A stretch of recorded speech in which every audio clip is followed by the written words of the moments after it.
त्यातला प्रश्न ब, जोड्या जुळवा, जोड्या लावा.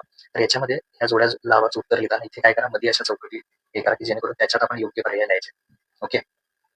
तर इथे 22 किलोमीटर पहिलं जे दिसतं, किलोमीटरचं जर मीटरमध्ये करायचं असेल तर त्याला 1000 ने काय करणार आपण, गुणणार. आणि 22 गुणिले 1000 केल्यावर किती येणार, 22,000 मीटर. त्यामुळे पहिला पर्याय कुठला येणार, पर्याय क येणार. त्याच्यानंतर घनाचे एकूण पृष्ठफळ, समजा हा आपण घन काढला असेल. ओके. घन म्हणजे त्याची प्रत्येक बाजू ही समान येणार.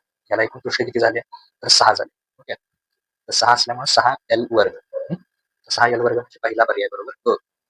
घनाचे एकूण पृष्ठफळ L अ, पहिला पर्याय.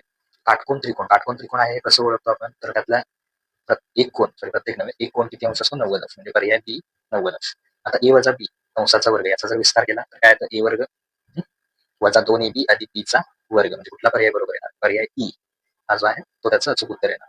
अर्धवर्तुळ कंसाचे माप, म्हणजे हा समजा पूर्ण वर्तुळ आहे, त्या वर्तुळामध्ये आपण पूर्ण वर्तुळाचं माप 360 आणि अर्ध्या वर्तुळ कंसाचं माप 360च्या निम्मे, म्हणजेच किती, 180.